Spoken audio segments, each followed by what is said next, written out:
Students, एक question था जो मैंने आप लोगों को टास्क में दिया था कि explain the histology of stomach.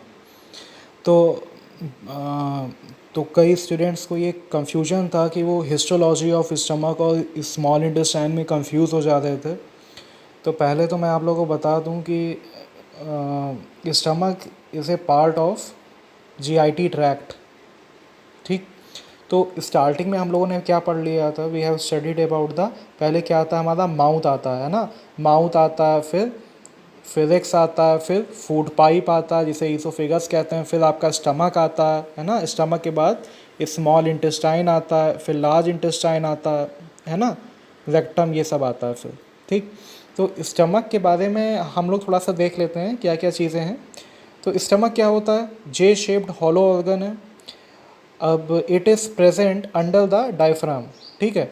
Diaphragm के ऊपर क्या रखे होते हैं, लंग्स रखे रहते हैं, है ना भाई, हम लोगों ने पढ़ा है कि डायफ्राम के ऊपर क्या रखे रहते हैं, लंग्स। और डायफ्राम के नीचे क्या होता है आपका, डायफ्राम के नीचे होता है आपका स्टमक रहता है। ठीक।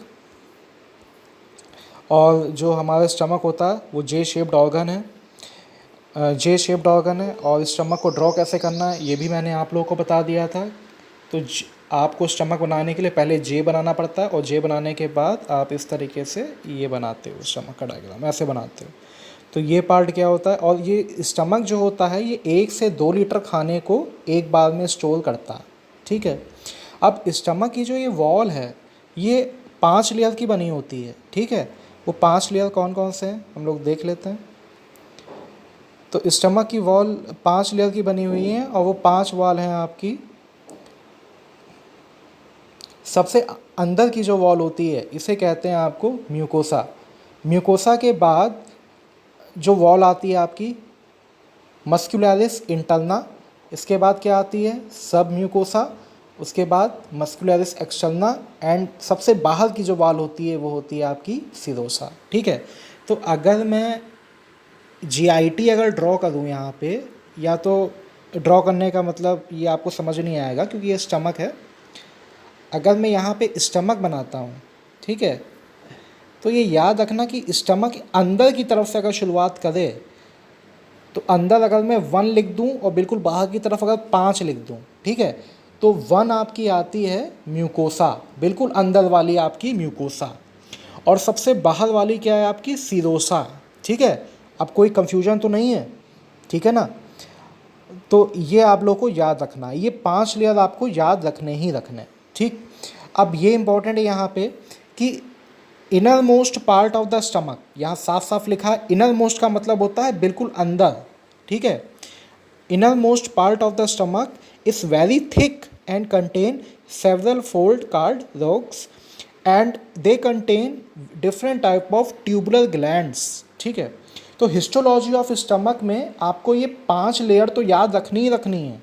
उसके बाद जो बिल्कुल अंदर की जो आपकी लेयर है म्यूकोसा, उसकी फोल्डिंग्स को क्या कहते हैं ये पता होना चाहिए, रोक्स कहते हैं। और उनमें जो ट्यूबुलर ग्लैंड्स प्रेजेंट हैं उनके बारे में आपको जानकारी होनी चाहिए।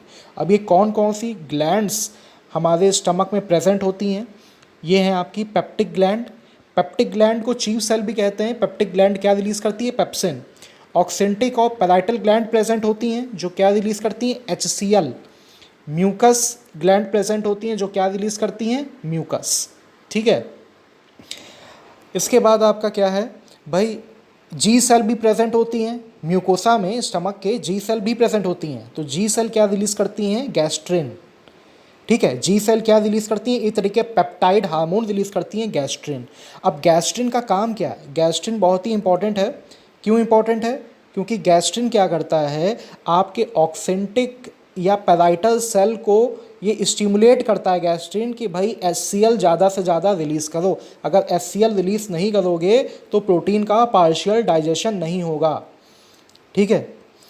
तो HCl के भी कई फंक्शंस हैं, जो बैक्टीरिया या पैथोजन जो हमारे मुंह से या जब हम सांस लेते हैं आ जाते हैं तो ये उसे भी मार देता है, किल कर देता है, due to its high very high acidity, very high acidity and low pH। जो बाहर के माइक्रोब होते हैं वो यहाँ पे सर्वाइव नहीं कर पाते हैं। ठीक है। अब क्या है, अब क्या आपका ये आता है आपका ECL सेल। ईसीएल सेल भी बहुत इंपॉर्टेंट है। ईसीएल सेल क्या रिलीज़ करता है? हिस्टामीन रिलीज़ करता है। गैस्ट्रिन की तरह हिस्टामीन का भी यही रोल है कि ये ऑक्सेंटिक सेल या पैराइटल सेल को स्टिमुलेट करता है कि वो ज़्यादा से ज़्यादा एचसीएल का रिलीज़ करे। ठीक है, एचसीएल रिलीज होगा तभी आपका प्रोटीन का पार्शियल डाइजेशन यहाँ पे होगा, और फर्दर जो डाइजेशन होता है वो आपके स्मॉल इंटेस्टाइन में होता रहेगा। ठीक है, तो इम्पॉर्टेंट क्या है, जो डाइजेशन की जो तैयारी होती है, डाइजेशन की तैयारी कैसे होगी? आप जो खाना जो आप बक्कल कैविटी में चबा चबा के खा रहे हो, तो जो सलाइवा है वो खाने के छोटे छोटे टुकड़ों को एक साथ जोड़ता है और उसे क्या बनाता है? बोलस बनाता है। ठीक है, बोलस क्या होता है? सॉलिड होता है। ठीक है, तो इसे डाइजेस्ट करने में स्टमक को क्या मतलब क्या होती है? प्रॉब्लम हो सकती है जीआईटी को। ठीक है, तो ये बोलस जब आपका ईसोफेगस या फूड पाइप से होते हुए आपके स्टमक में आता है, तो स्टमक का जो हाइड्रोक्लोरिक एसिड होता है ये बोलस को लिक्विफाई कर देता है। किस में लिक्विफाई कर देता है? काइम में। क्या? Acidic crime.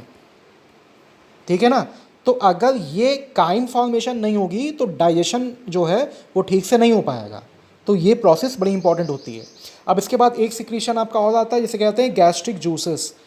भाई गैस्ट्रिक जूसेस और कुछ नहीं है, आपके जितने भी स्टमक में ग्लैंड या सेल्स होते हैं उन सभी के सिक्रीशन को एक साथ क्या कहते हैं?